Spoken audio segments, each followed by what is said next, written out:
in the interest of time. Well, yeah, we've got a really exciting speaker today, Keith Kirkendall. A little bit about him. He is the primary member of the technical staff in the architecture and strategy office at the Data Center Solutions Group at AMD. He is charged with creating the long-term high-performance computing vision and strategy for the Data Center Solutions Group. And he has over 25 years of experience, 24 of those at Intel. And this is his first year at AMD. And he lives in actually a very beautiful part of Texas known as the Woodlands, just outside of Houston. And he graduated from Texas A&M in 2000. So he is an Aggie, as am I. So, all right, with that, let me hand it over to Keith again. Thank you very much for joining us and presenting. You're on mute. Of course I am. Let me pull the slides up real quick.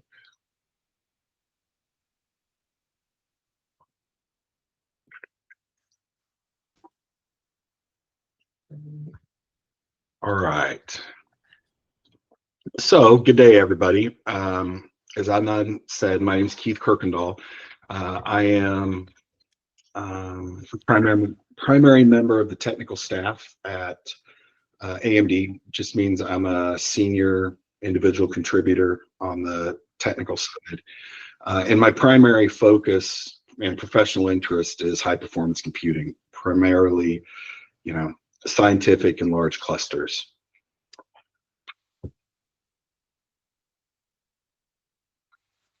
So at AMD, we're the computing partner of choice across a diverse set of large markets. We aim to bring customers' visions to life with powerful and efficient computing platforms.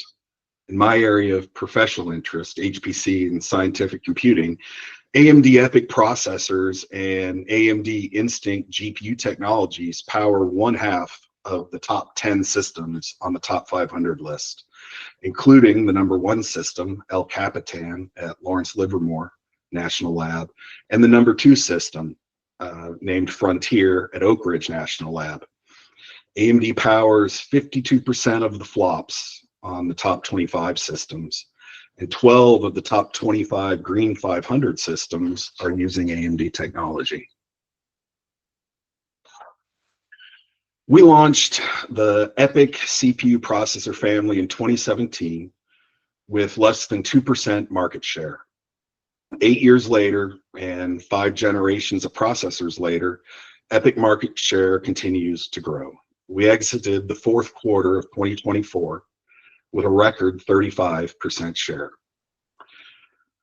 We're proud of developing strong customer and ecosystem trust by executing to our commitments and delivering generational performance gains in TCO, translating that value quickly to our customers. We've grown a strong ecosystem with partners such as Google, and it's an exciting time at AMD. And with the strength of our 5th generation, we believe that the share gain will continue.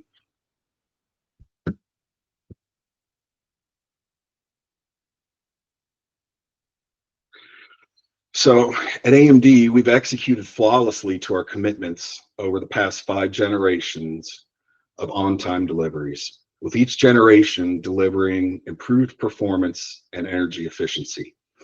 In fact, just yesterday, AMD announced its next generation AMD EPYC processor, codenamed Venice, is the first product in the industry to be taped out and brought up on the TSMC advanced 2-nanometer process technology known as N2. It's more proof showing the execution of AMD data center products, with Venice on track to launch next year.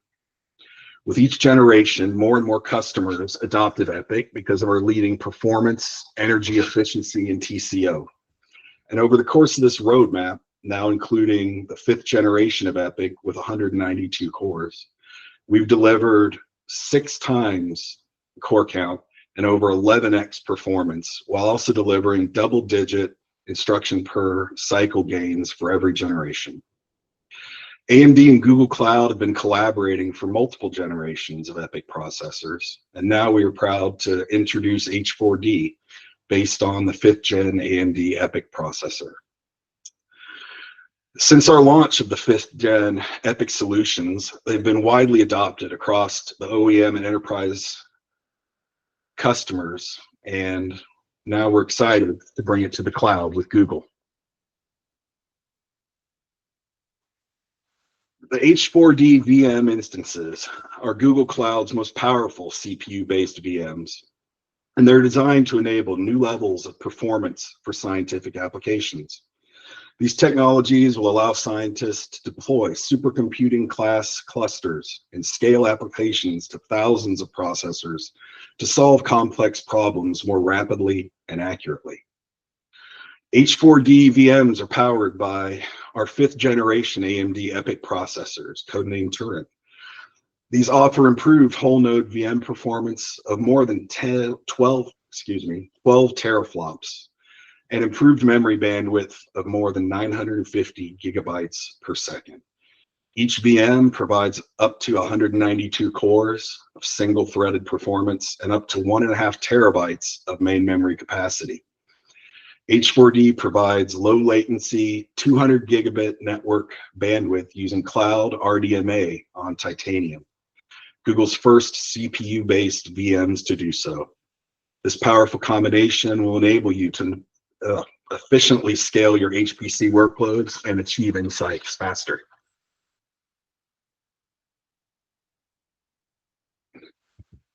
To meet our performance initiatives, we knew we couldn't rest. We needed to continue to innovate across the processor. The 5th Gen EPYC processors will support up to 192 cores and 384 threads with SMT enabled. These are based on Zen 5 core architecture and are available in both Zen 5 and Zen 5C variants. Both of these variants use the same instruction set and will just work on enterprise applications. The main difference between Zen 5 and Zen 5C is in the fab process node and the available L3 cache per core. The Zen 5 parts use a TSMC 4 nanometer node and have 32 meg of shared L3 cache per 8 cores. The Zen 5C cores are designed to deliver maximum performance with high frequency and high L3 cache. The Zen 5C parts use the TSMC 3 nanometer process node with a 32 meg shared L3 cache per 16 core complex, and they're designed to deliver the highest core counts and energy efficiency. The new Zen 5 cores deliver a significant performance uplift over our Zen 4 cores, with impressive IPC uplift across general purpose and HPC workloads. As you'll see in the coming slides, we're able to deliver significant performance gains generationally as well as versus our competition. Another key performance metric is memory, both capacity and bandwidth. 5th Gen EPYC has 12 memory channels per socket, supporting up to 6 terabytes of memory per socket or 12 terabytes in a 2-socket server. They support the latest DDR5 RDIMMs up to 6,400 megatransfers per second. This provides memory capacity and bandwidth critical to supporting the increased core counts and accelerating memory-bound workloads such as computational fluid dynamics, weather modeling, and mini AI workloads. The 5th Gen EPYC is delivered inside the AMD SP5 platform. This platform shares the same socket and infrastructure as the previous Gen 4 Genoa processors. Platform longevity is an area that customers have told us that they value, and the 5th Gen EPYC CPUs use the same same platform as the 4th Gen. SP5 platform supports single and 2-socket server designs, both of which are available from partners today. The only exception to full drop-in replacement is the 500-watt OPNs, or orderable product numbers, that require tweaks to the platform for power delivery. In terms of I/O, AMD is maintaining our innovation and leadership with up to 128 lanes of PCI Express Gen 5 per socket. And we can support up to 160 lanes and select 2-socket platforms. The 5th gen also features CXL 2.0, or Compute Express Link. This provides better expanded memory performance via hardware accelerated page migration from CPU attached DRAM to PCI Express CXL expanded memory. It also supports CXL 2.0 quality of service telemetry features. At AMD, we are also investing in security. Our 5th gen EPYC continues our innovation and leadership with the introduction of Trusted I/O. This extends the boundaries of data security by extending the trusted execution environment to external trusted devices, such as GPUs and accelerators, enabled by PCI Express link encryption. This is a key feature, especially in the age of AI, where data is moved across boundaries into GPUs for inference and training.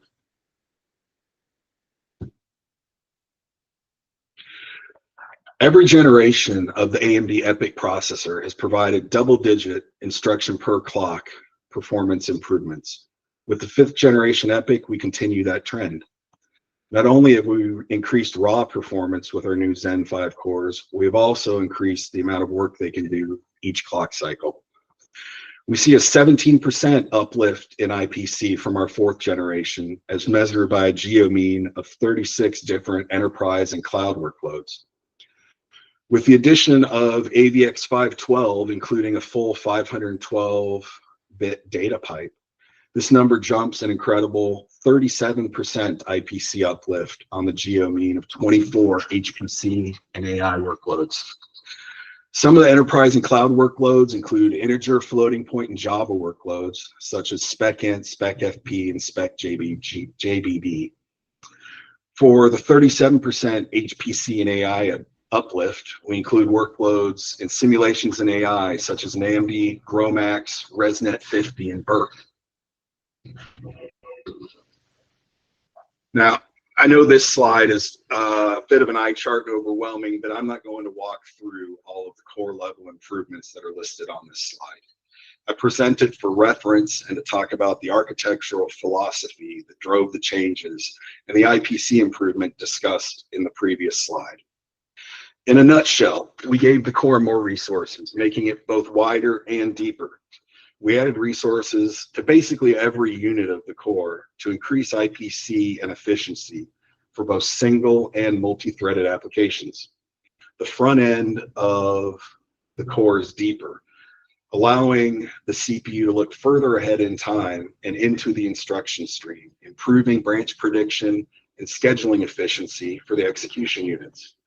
We also added execution units, including another floating point pipeline and a full 512-bit vector data path, doubling potential AVX 512 throughput versus previous generation Zen 4 core.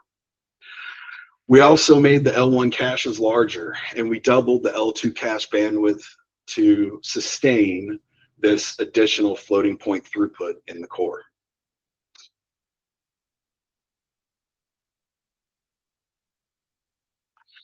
This is a high-level diagram of the SoC implementation or system on a chip implementation to give you some technical detail and insight on the physical layout of these devices. This is useful for system admins and developers if you're architecting or running an application for maximum performance and want to take NUMA and cache locality effects into consideration. The Zen 5 and Zen 5C SoC implementations differ in the number of CCDs, or core complex devices, and in the implementation of the CCDs.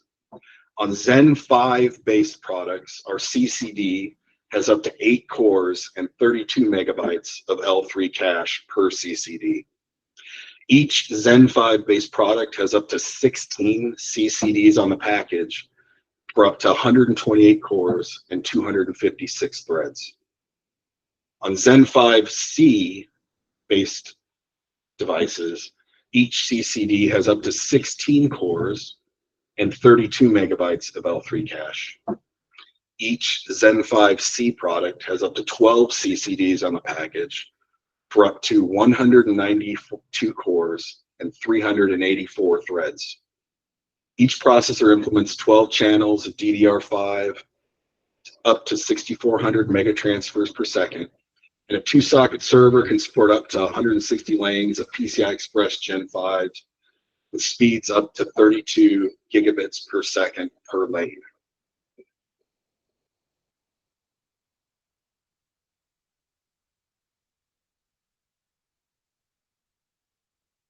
There we go. So as we increase core counts and overall core performance in IPC, we need to improve the memory subsystem performance as well to keep the cores fed. The 5th Gen EPYC processor delivers 28% more bandwidth per socket than the 4th Gen, with a theoretical peak bandwidth of 576 gigabytes per second per socket. In addition, the memory subsystem configuration matters. There's a slight bandwidth difference between single rank and dual rank DIMMs, primarily seen when writing to memory. This is because dual rank DIMMs have twice the number of physical DRAMs on them, hence the higher capacity and cost compared to a single rank DIMM. The difference, however, is very minimal on EPYC CPUs compared to our competitors, with an average of under 5% between single and dual rank DIMMs. In addition, sometimes higher memory bandwidth comes at the cost of memory latency, but with the 5th Gen EPYC, we've kept it basically flat compared to the 4th generation. We've also invested heavily in reliability and availability features in the 5th generation EPYC CPU, including advanced ECC features and capabilities, and a new feature called post-package repair, or PPR. PPR allows for the memory controller to remap a faulty memory row in a DRAM to be replaced with a spare row, mapping out potential faulty memory cells and allowing a server to continue operating.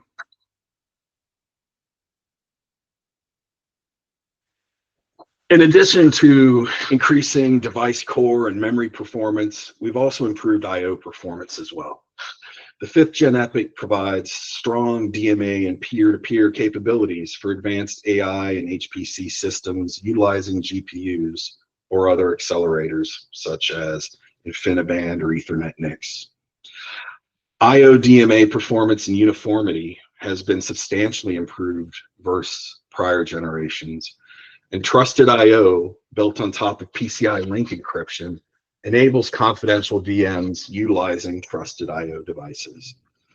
In addition, smart data cache injection, or SDCI, allows for I/O devices to write directly to cache, reducing DRAM bandwidth and improving overall system performance. Our previous generation EPYC CPUs set the standard for HPC performance, and on the 5th Gen EPYC, we continue to extend leadership in this space. The 5th Gen delivers impressive application performance benefits against our competitors. We've measured a 3.1x improvement in LINPACK using the new single clock 512-bit wide data path, and a 3.9x uplift on the popular molecular dynamics code GROMACS.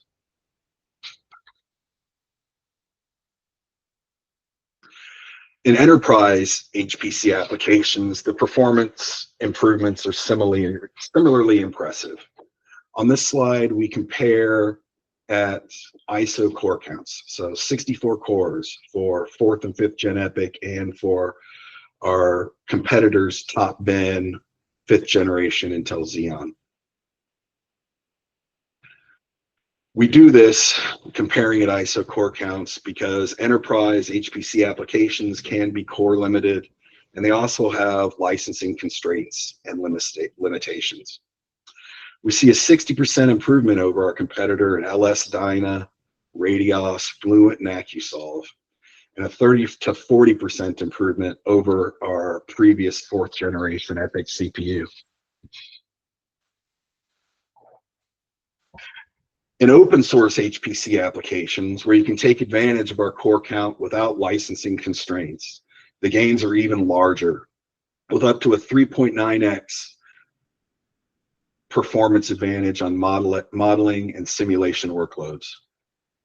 LinPack is the top 500 serverless measure of FLOPS performance, and with the new one-cycle AVX 512 now available, 5th Gen EPYC is 3 times the best measured 5th generation of our competitor.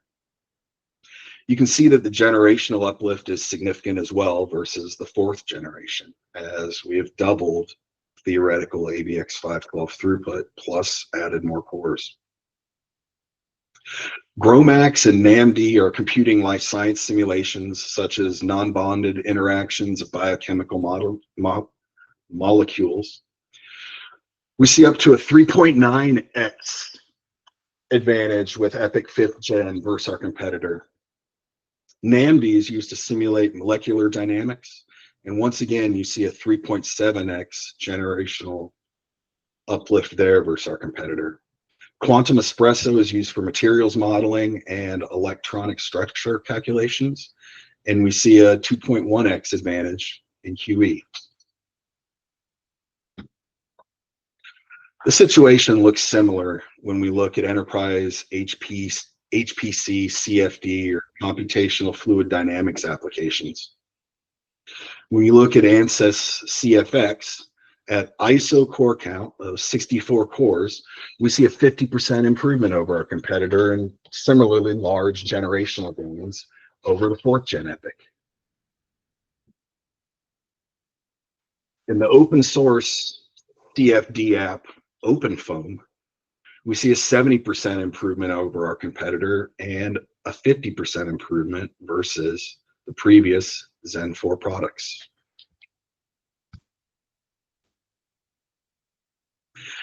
In the popular molecular dynamics code, wow, did I miss a slide? Oh, they're out of order. All right, so this is a WRF slide. When you look at weather forecasting code WRF, we see a 220% improvement over our competitor when we compare the Zen 5 based products versus their top of stack Emerald Rapid based products. We also see a 60% improvement over our, 60% improvement over our 4th generation. And in lamps, it's a similar outcome to WRF. A 220% improvement over Emerald Rapids and a large 70% generational gain over Gen 4. We also recognize that customers are struggling with and dealing with both rack power limitations and data center power concerns. And delivered performance inside a given power envelope is the key metric when driving efficiency and performance per a given amount of power budget. Energy efficiency remains a focus at AMD, and with our 5th Gen products, we continue to deliver. Even with the incredible increase in cores and capability, we're supplying our customers with efficient solutions with up to 2.2x the energy compared to the competition. We do this utilizing market-leading process technology and packaging, best-in-class high-performance superscalar architecture, and consistent generational execution.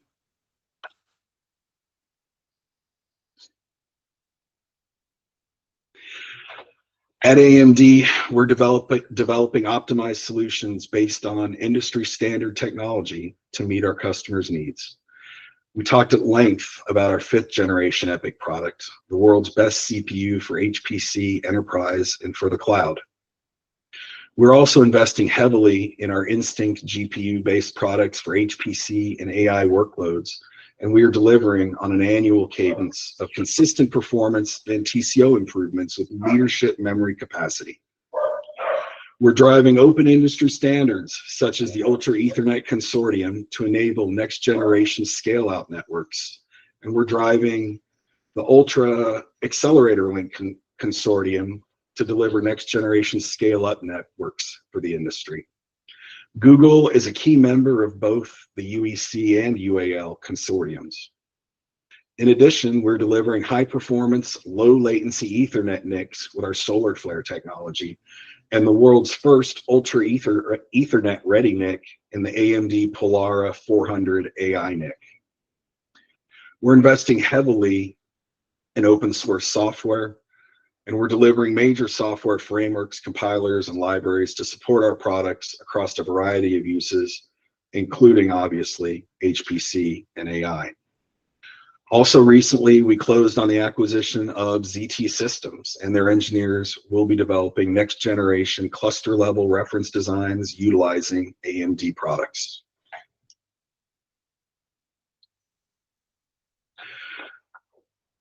So in summary, and to wrap up, with the strongest compute engine product offering and reliable roadmaps for delivery, AMD is uniquely qualified to help enterprise customers with infrastructure computing challenges. At AMD, we're neither CPU-centric nor GPU-centric in our approach. We're customer-centric. Having great technology and performance leadership is important, but it's only valuable if it can deliver better business outcomes for our customers. AMD is committed to delivering solutions that accelerate productivity, drive energy efficiency and sustainability, and deliver outstanding ROI for our customers' investments. You can be assured that AMD is a safe choice. Industry leaders are increasingly looking to AMD to help solve their most challenging issues, from the most powerful supercomputers, hyperscale cloud services, and the largest enterprises. And with that, that's the end of my prepared remarks. All right. Well, thank you very much, Keith. It's really amazing to see the strides that AMD has made in its architecture, especially in the latest generation of the EPYC processors. So with that, we'll move on to the next part of this presentation where we let the audience ask questions. Now, if you have any questions, please use, there's some instructions in the chat, but let me sort of talk you through it. There's like this 3x3 grid on the bottom left or the top right of your GChat console. Click on that and you'll see a Q&A icon with a question mark, and you can put in your questions over there. So as you're all doing that, we do have one question from Deepak Suresh. So let me read it out for you, Keith. Okay. So Deepak says, hey, thank you very much for your presentation today to our community. AMD has launched 4nm processors much earlier than Intel, and the max memory speed supported by AMD processors is 6400 megatransfers per second, while Intel processors support up to 8800 megatransfers per second. So what is blocking AMD to achieve this? So Intel supports a technology that they used to call monument creep, but now I don't actually know how they're branding it. I think it's called, I think they call it MRDIMM. However, it's not a JEDEC standard memory. It is an Intel-only proprietary memory standard. And if you go look at their MRDIMMs that are available on the Granite Rapids-based platforms, they are really expensive. That's because they're low volume and proprietary memory, like when Intel did fully buffered DIMM many years ago. JEDEC is currently working on a standard version of MRDIMM technology that AMD will be bringing to market in future products. So you can expect to see similar industry standard technology enabled by AMD to deliver more memory bandwidth and higher capacity in future products. All right.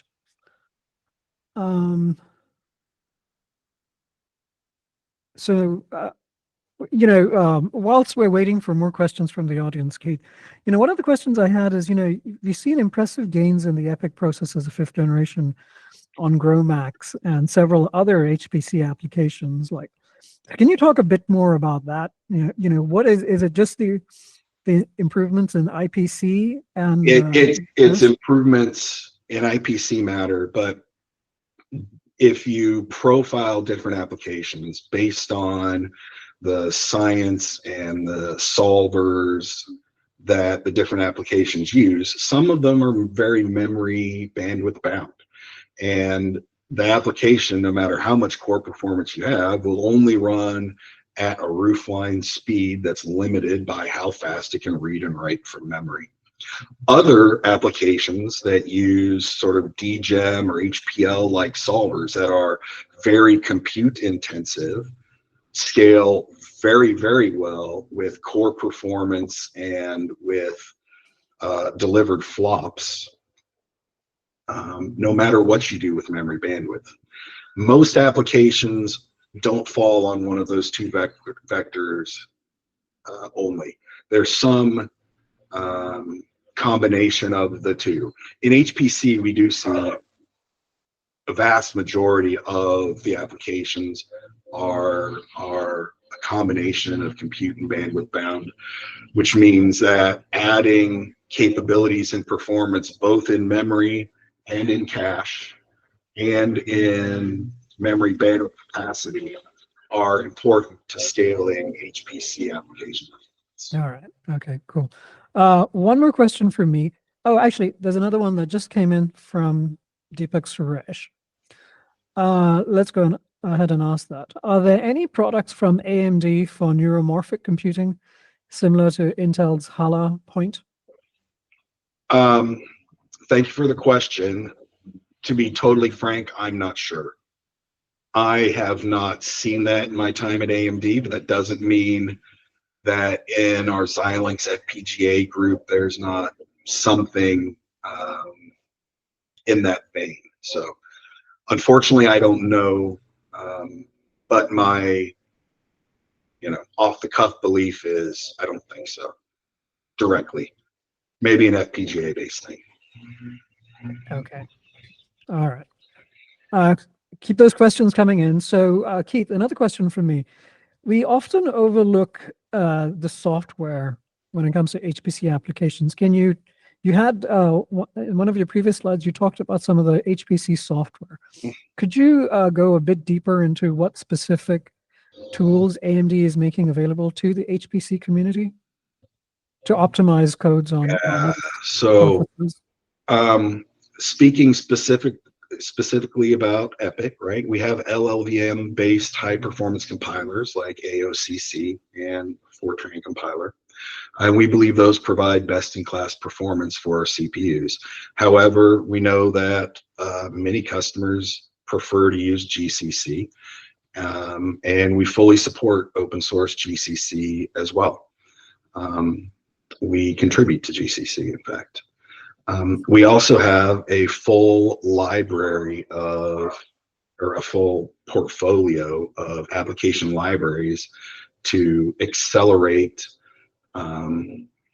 the broad spectrum of HPC implementations and algorithms. So if you're familiar with Intel MKL, we have an accelerated math library that has DGEMs and BLAS and things like that. So we have best-in-class compilers for performance support. We have a full suite of libraries that people can take advantage of, and we also have a profiler tool that's available as well.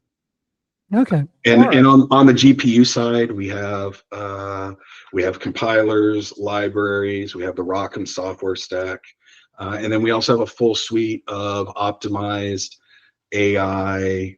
I'm having a senior moment here. The TensorFlow and things like that. The PyTorch and all of that. PyTorch and all that, right? Okay. All right. Cool. Hopefully that answers. Okay. Yeah. No, it does. So I don't see any other questions coming in at the moment. So I think let's go ahead and wrap up for today. Again, Keith, thank you very much for the informative talk. Absolutely. This was really, to me, I'm always amazed at how much more performance AMD manages to squeeze into each new generation of EPYC processors. So. It is amazing, and we're well on the way to delivering a 6th generation next year.